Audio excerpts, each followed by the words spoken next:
Hello, this is Writers at Work, a podcast for readers and writers about the joys, heartaches, challenges, and satisfaction of the creative writing process. I'm your host, Jim Fusilli. My guest on this episode of Writers at Work is Michael Amherst, whose debut novel, The Boyhood of Cain, is available now. Set in rural England, it's a coming-of-age tale of Daniel, a boy who struggles to understand himself and his place in a small but growing world. Michael's storytelling skills put us inside Daniel's emotional turmoil, a place that isn't always comfortable, but is often all too recognizable. Michael is well regarded as a journalist, publishing in The Guardian, The Spectator, New Statesman, among others. His essay, Go the Way Your Blood Beats, won the 2019 Stonewall Nonfiction Prize. He also won the 2020 Hubert Butler Essay Prize and was shortlisted for the Observer Anthony Burgess Prize for Arts. His short fiction has been similarly acknowledged. As it is for many first-time novelists, Michael's journey to writing and publishing The Boyhood of Cain was anything but linear. He joins us from London to discuss that journey, The Boyhood of Cain, and whatever else crosses his mind. Michael Amherst, welcome to Writers at Work. Thank you very much. Good to be here. Oh, glad to have you. Michael, the Boyhood of Cain revealed to me a discipline and intensity uncommon in first novels. Do you think that comes from your journalism background? Yeah, I don't know. I suppose I did a creative writing master's many years ago, and whilst I sort of am slightly skeptical about the ability of creative writing courses to teach you how to write, I do feel that they can teach you how to edit. And I think that writing journalism since then has sort of furthered that. Yeah, I suppose that I will start off and I will write something that is very, very rough, but I do at least have an idea of what I need to do if I want to edit and pare things down. And I go through a lot of versions, I think it's safe to say. Yeah, we'll get into this a little bit later, but the way you tell the story requires that precision, I think. Mm, I think the way you chose to write the story, anything that was less precise would have undermined the closeness we have with the characters. well, thank you. I'm what sort of aspect of the precision, or what precision are you thinking of chiefly? Well, I think, first of all, your decision to write in the present tense, Mm, I think it was a brilliant decision because for us to fully appreciate Daniel, we have to be that close to him. mm, And the first person really locks us in with a character. mm, As you know, there's no space. There's an immediacy. A thought occurs, it's immediately conveyed. An action mm, occurs, it's immediately conveyed. There's no air there for the reader. And anything less than exactitude would undermine that. If mm. at any point we said, I don't know what he's talking about, that would be bad. Yeah. That's what I mean. Okay. Yes. I'm not quite sure when I sort of made these decisions. I suppose I sort of was feeling my way a lot. I think I do a lot of these things by intuition. Um, but I mean, the work of J.M. Coetzee was a sort of huge influence and almost an education, really, in writing. And I suppose he obviously, in a lot of his novels, favors that sort of close third person present tense. Um, but yeah, I think that I felt it had to be present tense because I wanted that immediacy, as you say, but also it felt most authentic to a sort of child's experience as well, that things would be sort of lived in the moment, which perhaps also then emphasizes the sort of interiority and repetitious questioning that Daniel has. Um, because that's also in the present tense, but it also sort of feels different next to this sort of world that hits him sort of immediately. Um, but I also decided I did make a very conscious decision that I wanted close third person rather than first, so that you saw the world through his eyes and you understood things from his perspective, but that there was just enough of a gap for there to be a sort of ironic distance for the reader to find their own place as well and to see what Daniel was misunderstanding and getting wrong. Yeah, and one of the things about the present tense is Daniel is rarely in the present. Yes. He's thinking about things that happened or things that could happen or things that he wishes would happen. Mm. And yet, we're with him in that moment. Yes. Yeah, I mean, I liked all that. So I want to get back to that journalism thing for a minute. When you Mm. were younger, did you feel you'd have to choose between journalism and fiction, or was it all just communicating by written word? Ooh, I mean, I think I always wanted to be a fiction writer. I mean, that was sort of where I started, and after doing my undergraduate degree, I did a creative writing master's because I wanted to write fiction. Um, and over the years, I've sort of written sporadically short stories that obviously I don't know how different it is in the US, but in the UK, short stories are very hard to sell both to magazines, but particularly as a collection. So that was always tricky. Um, but yeah, I mean, I suppose. I don't feel I exactly had a career as a journalist. I was sort of doing other things, which would occasionally sort of write comment pieces or essays. And my first book was a book length essay.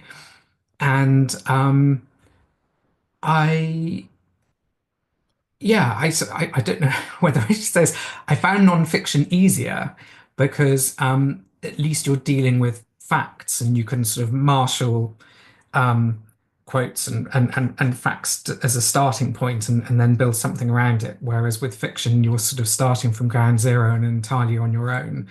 Um, but I think after the first book, I did sort of worry a bit whether I would end up not stuck in nonfiction exactly, but I realize that perhaps rather like Daniel, I have a mind that is sort of inherently drawn to sort of reason and argument. So in some ways, nonfiction felt a very sort of safe place to sort of go and explore ideas. Whereas what appeals to me about fiction, but that I also find very difficult, is that it feels to me the space to explore questions that are rather um, more complex and irresolvable. And whilst that feels like the place for fiction, I think if you've got a mind that is sort of inherently drawn to argument, it also makes it the harder path as well. For me, anyway. No, I think if you come up through journalism Mm, and you are accustomed to the disciplines of journalism, it can hamper fiction, I think. yes. Uh, not just because of the reliance on fact. Um, I had a mentor, a very famous American crime writer, and the editor once said to him, those two streets don't intersect. And he said, now they do. And I think as a journalist, I could never accept that. Yeah. I'd go insane. I remember saying to someone, "Oh, if this hadn't happened in that order, it would be so much better for me." Mm. And the writer said, "Well, Jim, it's fiction. You can make it happen in any order you want." But I mean, your journalism was well received, right? I mean, people like your journalism and acknowledge it. Yeah. Well, thank you for saying so. I mean, yes, um, but I really appreciate what you say. I feel sort of agreement with you that there is perhaps from writing journalism that part of me that feels sort of wedded to a truth of how things happened or a sense of reality. And um, it can be quite hard for me anyway to then sort of decouple that when writing fiction and recognize that there might be a sort of greater truth, if you like, that an Right, artistic truth right. that which is far truer than, if you like, in inverted commas, the real version or the real place or the the location with the two streets that don't meet. Right. Now, I'm undermining my own flow of this interview because you just said something that there is a couple of scenes where Daniel and his parents and his sister do something they've done over the years, time and time Mm, and time again. And those little scenes felt like reportage to me. okay. They needed that precision. I'm thinking Mm. about, oh God, they're ordering a seafood meal, Oh, yes. and Daniel remembers the basket that his food is served in, and that Mm. his sister and father order extra tartar sauce. Yes. You know, that is that kind of precision that I think, and that you learn in journalism. You learn a little bit of color while staying within the facts. Mm. Yeah, at any rate. Um, so, then you had this, I think, real human moment where your first novel was rejected, Yes. and so you enrolled in a PhD program. That makes perfect sense to me. Like you're getting rejected, and you say to yourself, "I must not know something." Mm. And Yes, and then I didn't finish the then I didn't right. finish the PhD. Um, yeah, I mean there was a gap between the first novel not going anywhere and me doing the PhD, but I think you're right. I certainly sort of felt like I think I felt like I had academic questions that I wanted to explore as well as creative ones, which I enrolled on the PhD to sort of ask. And I mean, I loved the PhD. I didn't sort of not finish it out of a lack of interest. And actually, when we sort of agreed, me and my supervisors, that I wouldn't carry on, I said, "Is there any way of having a sort of associate membership to the university so that I Uh, can carry on coming in and attending seminars and talking to everybody?" Um, because I did find the university really stimulating in that sense, and meeting other people working on disparate things. Um, but I think what I struggled with that there was a sort of an inherent flaw to my entire project, if you like, which is what the novel came out of. Um, and as time went on, I realized that what I was trying to work towards was, as we've sort of talked about a bit already, this idea that fiction literature does things and appeals to a sense of truth or experience that is outside of other forms of discourse. And the plan was that I would write this novel, and then there would be a sort of critical bit alongside it, which would sort of perhaps look at some of those questions and how the novel dealt with it, as well as some writers who I was influenced by. And I think it gradually became obvious that an academic argument trying to disprove academic argument was a bit of a hiding to nothing and wasn't going to win many fans within a university. Um, so that was why I did a sort of eventually stop. And but also I had been writing as well. I mean, one of my supervisors after my essay book came out, Go the Way Your Blood Beats, said, we're very pleased for you, but we do wonder why you keep on finding ways of not doing your PhD. And and it was true. I mean, I think that I felt I had to sort of write that book, perhaps to get on and write some of the other things like the novel that I wanted to do. Um, but I was sort of writing around the PhD in a funny way. I think doing the PhD gave me enormous freedom to start writing other things and exploring questions and that I was interested in anyway, but sort of gave me a framework. And I don't know whether those things would have happened actually if I hadn't started the PhD. I think it sort of gave me a framework and then also an impetus in which to sort of start, even if I then didn't finish the PhD itself. yeah. The question of your supervisor strikes me as odd because uh, you're not doing your PhD because you're writing, and Mm, you. But that's why you're doing your PhD to write. yes. So rather than doing it theoretically or as a student, you're Mm. actually doing it. Yeah. Yes, and I have to admit, I still struggle a bit to know quite what a creative writing PhD is or should look like. in that I think I was very concerned that I didn't want to have a sort of a bad novel that felt as though it was an allegory for a academic question or something. Yeah. And I didn't want to write a novel that then had a sort of critical bit sort of built on the end of it that sort of almost said, and here are some points for discussion from the novel. Yeah. I sort of wanted it to be a cohesive whole um, that was sort of finding answers to questions sort of organically rather than in a sort of contrived way. And I mean, I don't know how they work in sort of different universities and different countries. I think it's been a problem here in the UK as to quite what a creative writing PhD can be. Um, but I think potentially, it can be enormously freeing and interesting. But yes, I completely agree with you. I think that its chief, I would hope its chief purpose is to get people to write and to get people to write as imaginatively and sort of interestingly as they can. Yeah. So let's go to the Boyhood of Cain. When did you decide on doing what became that book?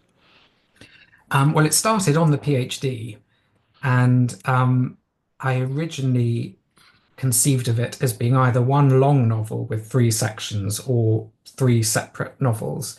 And when I dropped out of the PhD, this was the first bit and was the bit that was most sort of fully formed. And I mean, I think I sort of tried a version. I mean, it's not the same as my failed first novel, but I suppose some of the themes and questions are similar.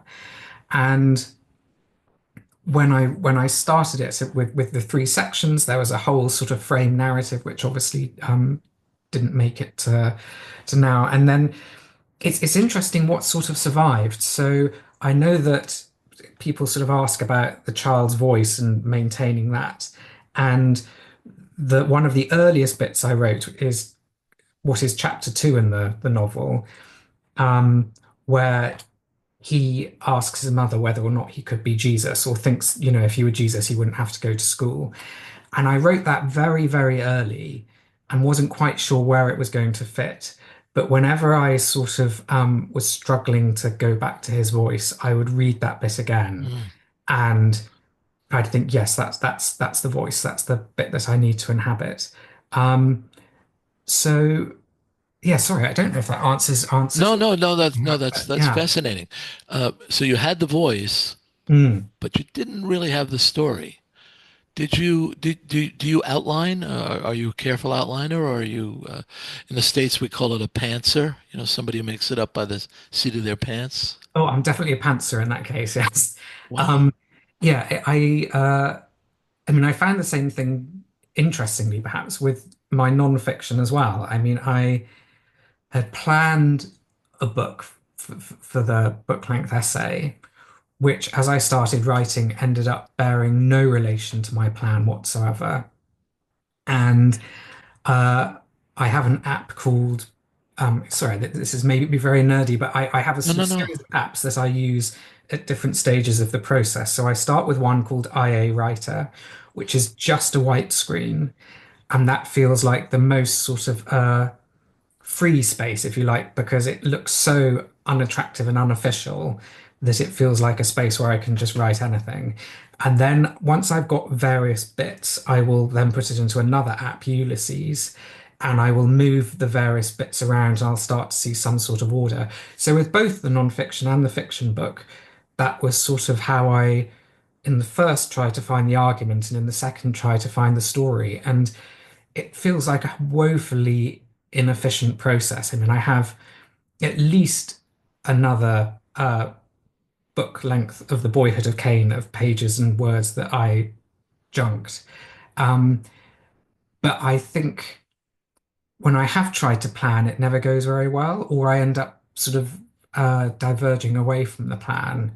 So I think that I have to, I mean, it's very scary, but I just have to trust that the story will emerge or that the themes will sort of start to emerge. And um, the very final scene, the final chapter of the novel, was one of the first things I wrote, although Ah, with a much younger boy on the beach. And I kept writing that scene. I mean, I've been working on the book for many years, and I wrote that scene again and again and again.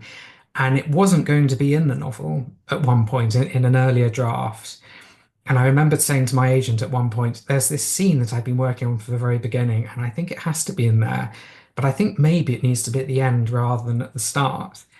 And I went away and rewrote it in an afternoon, and that became the final chapter. But so yes, I mean, it as I say this now, it sounds slightly mad and totally disorganized that these bits sort of both bear little relation to perhaps their first draft and certainly end up in wildly different places.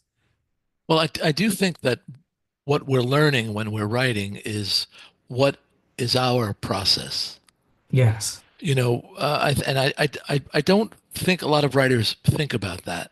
I certainly didn't until I had published many novels. I did, there's a way that we each do our own work that is unique to us. And I Mm. think too often we try to conform to what we think we should be doing. Yes. The second point I'd make is if you did not include that scene, which I found very effective at the end of the book, Thank you. it would haunt you. It really would haunt you. Mm. And believe me when I tell you, 10 years from now, you would have said, damn it, why didn't I believed in that scene. Why didn't I fight for it?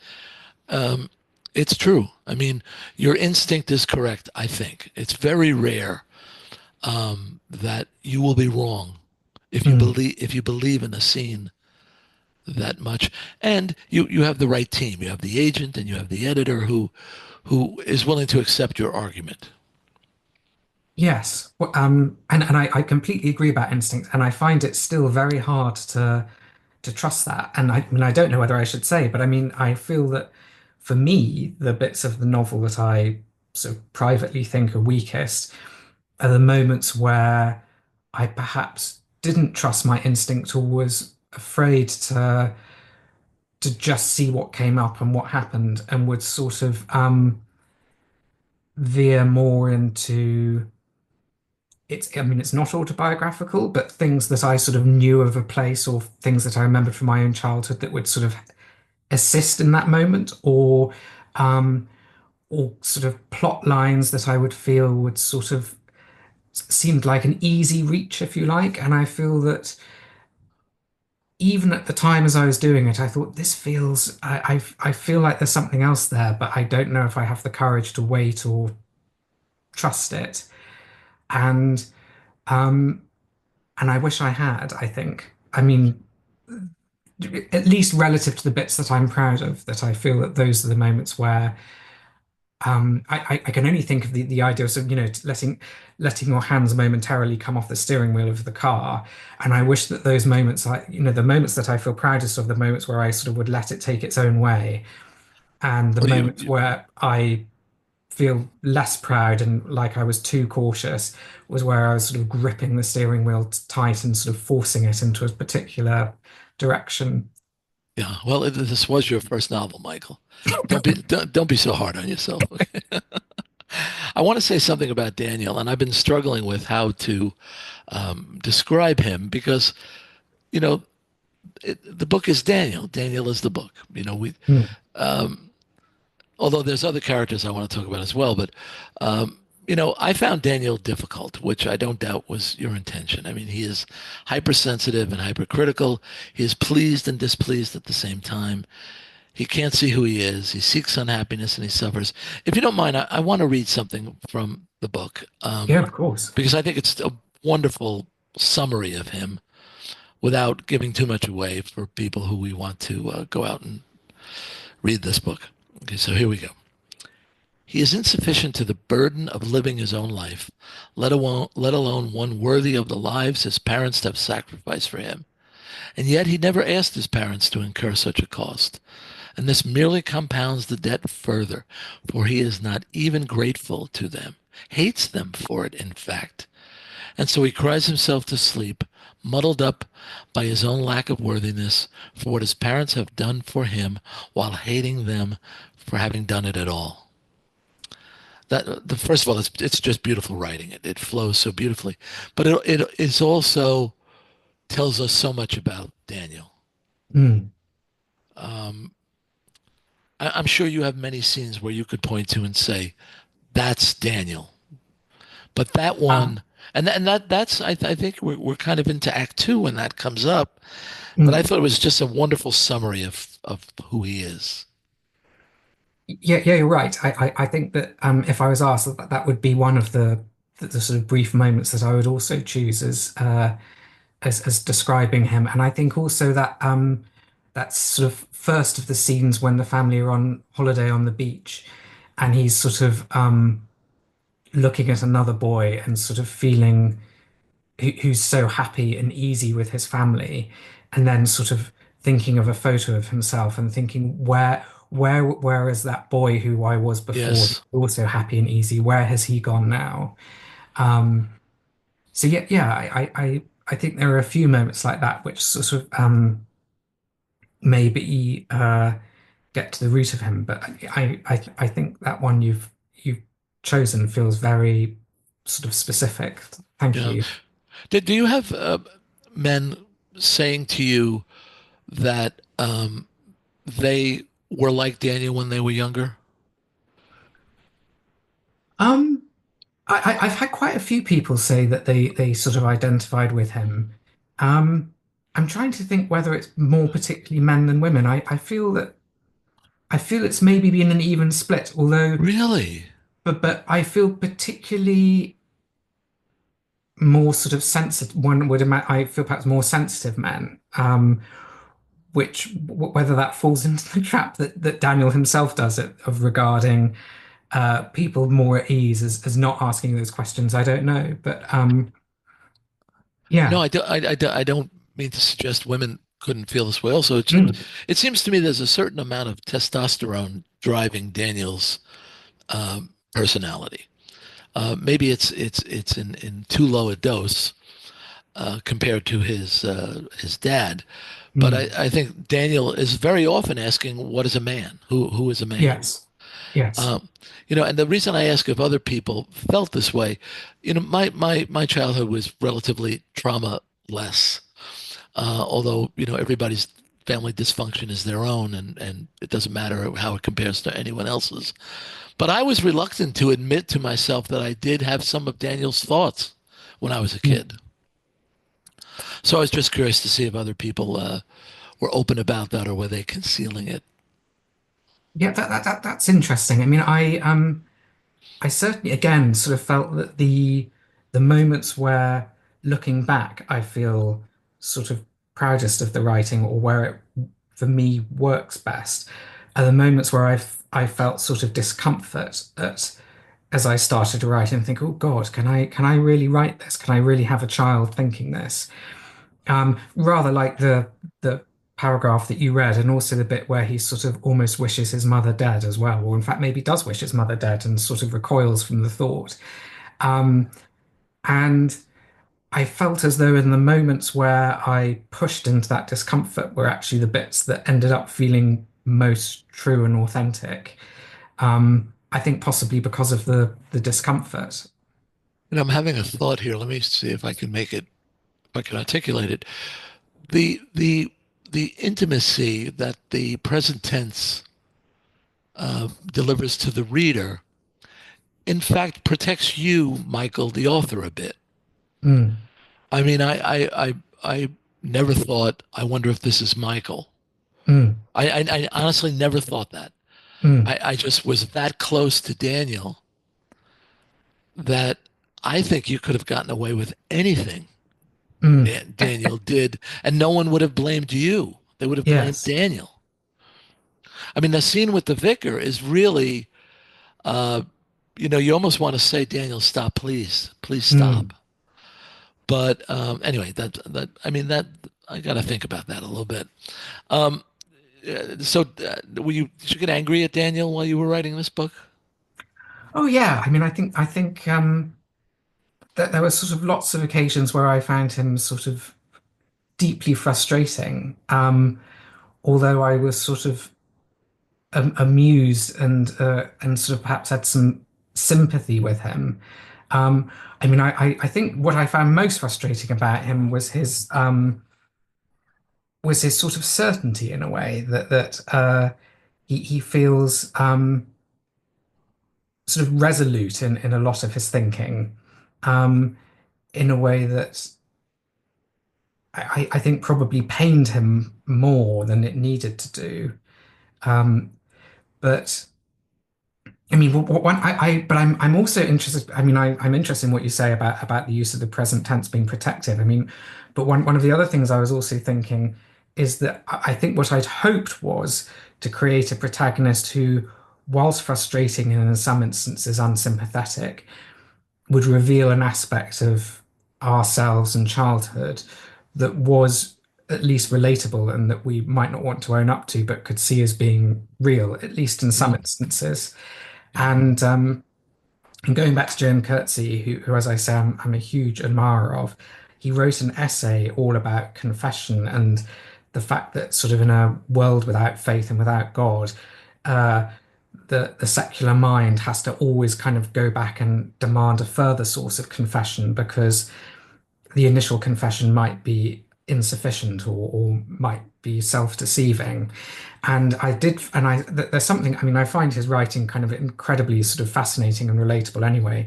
But I sort of thought that with Daniel, having this protagonist who is so relentlessly self-questioning, that it did speak to something in that. But then Coetzee does wrote his own fictional autobiographical trilogy, which I love. And I feel that there's something potentially slightly disingenuous now about his essay because what I found reading his autobiographical trilogy, Boyhood, Youth, and Summertime, is just how immensely relatable this character of John was. And actually, the moments where he is at his worst and sort of meanest or most judgmental and cruelest to his parents or cruelest to his lovers in youth, um, they're shameful and they're painful to read, but they also felt relatable and honest. And I sort of feel that there's this paradox in which I mean, I honestly, I don't know, I can't guess, but where perhaps he is writing a sort of confessional piece, but yet one that is kind of begging for recognition and maybe even absolution by that sort of force of recognition. And yeah, I mean, I don't know whether I was doing something sort of similar with Daniel. I certainly think that whilst finding him frustrating, I desperately sort of hoped that I would create a difficult child who was at least recognizable to some people. Yeah. And he grows too in his own way, you know. Um, and as a writer, that requires subtlety. I mean, he can't change dramatically.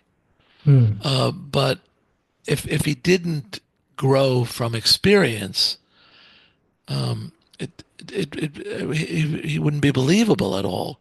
But as a writer, as you're having Daniel grow, you've got to apply a lot of discipline there because if you go too fast, you're going to lose us. If you go Hmm. too slow, you're going to lose us. I mean, how did you accomplish Daniel's growth via your writing? That's a really interesting question. I mean, I suppose it was helped by his age, the fact that it was following him over um, a couple of years at school. So in that sense, there was a natural progression of the academic years and then also his moving to senior school, sort of at the end of the book. Um, But I'm sorry to interrupt, but also yeah, you very, very wisely have these moments of flashback. You referenced mm, one earlier when he's sitting on his dad's shoulder and when he was looking at a photo of himself sitting on his dad's shoulder and wondering why he wasn't that happy anymore. yes, So that's an indication of change without any direct reference to it. Mm. Yes. I mean, I was going to say, I wish I had a better answer. I wish I had an answer at all. I feel that, again, I'm afraid I feel like it was sort of intuition rather than decision. Um, if there was decision, it was maybe sort of after the fact, so that I would see the bits that felt like a development and felt later and further along or marked a change. And then as a result, I think, well, clearly that bit has to come after this bit. Right. Um, and then and then I would sort of go back and work out what I needed to put in, whether because I didn't ever want the changes to be obvious, but I wanted there to be sort of links perhaps through. Um, so I think it meant sort of quite a lot of reorganizing and then going back and tinkering and rewriting. Um, yes, I suppose. So I suppose the decisions came after the initial writing. So Right. if you like the changes and the growth were sort of intuitive in a way. I would write the bits and then I would sort of find that there was that there, and I would sort of try and work it out, if that makes Yeah, sense. it does. That's one of the joys of being a pantser, and that so there's your story, and okay, it's 75% good, but I am now free to go back and change anything I want to. Mm, I want to mention Daniel's mother. You mentioned her earlier. Of her, Daniel says, when she is not profoundly miserable, it seems his mother is always ecstatic. mm. And she tells Daniel about her honeymoon with his father. She says, it was my first time. Frankly, I expected more. I sensed that you liked her too. I really liked her, and I sensed that you Mm. did too. Yeah, I mean, I think I sort of liked all of the characters in the family really, but I felt a particular I felt that there was a commonality between her and Daniel, which was maybe sort of where I think 'cause there's a moment early on where he talks about or suggests this commonality between him and his mother, or at least it's because of the fact that there's a commonality between his father and his sister. Right. And so yes, I suppose I think and there are moments where she perhaps I hope seems sort of vibrant and alive as one of the sort of Oh, brighter characters within it. absolutely. Absolutely. And, in her hyper moments, she's just so vivid.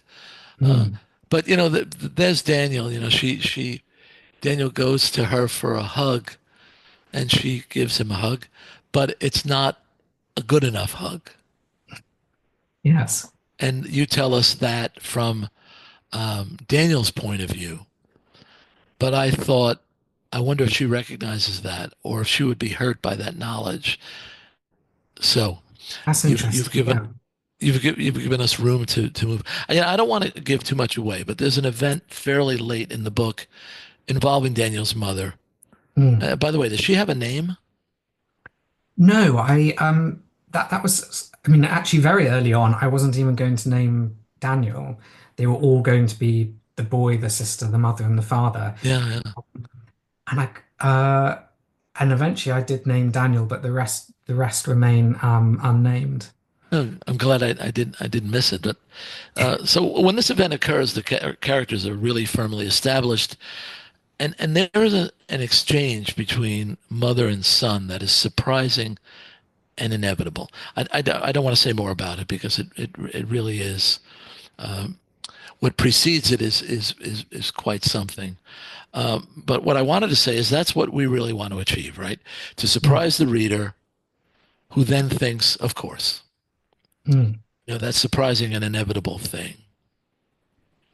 Oh, well, thank you. I'm pleased that it both surprised and felt inevitable because as I as I keep saying the if there is an inevitability, it was a sort of not one that I it was one that I felt my way towards rather than planning.